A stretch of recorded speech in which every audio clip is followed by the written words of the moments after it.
lajky a dým z vodné fajky. To když hoří absint, jsou 3 barvy mé vlajky. Když máš zase krámy, tak za mnou kurva neles. Nechci řešit tvý nálady, si kup radši Always. Často slychávám ty trapáky, co řeší moje jméno. Berou si mě do huby, mám paži jak ty stehno. Musím se zdechnout a zas na chvíli vypnout. Neřešit nic, všechno jak cigáro tipnout. Zapálím si doutník a vím, že jsem proutník. Že beru jak komik, život je pláč a smích.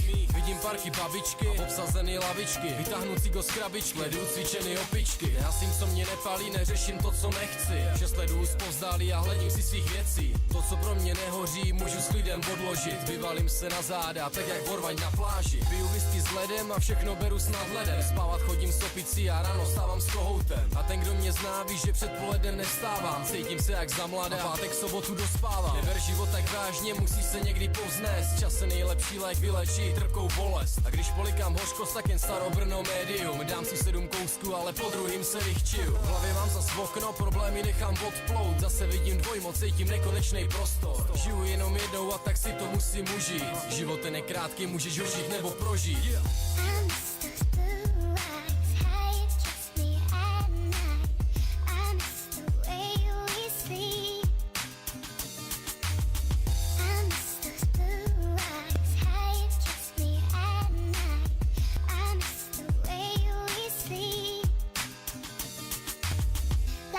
No sunrise, like the taste of your smile. I miss the way we breathe. Víš, nosím nos tak nahoru, že už nevidím dopředu. A z toho, jak jsem namyšlenej, se opírám po berlu. A když se řekne Fadrs, tak jsou všechny oči v pozoru.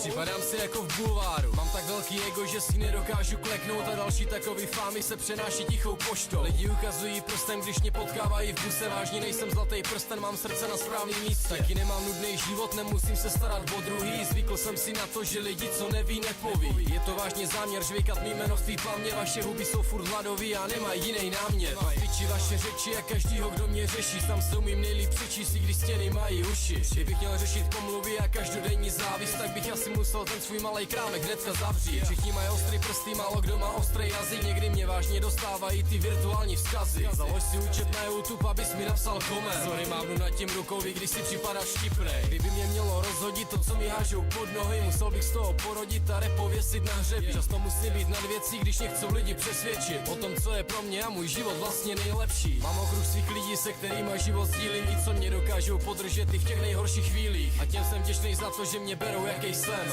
A doufám, že si pochopil, že život beru s nadhledem.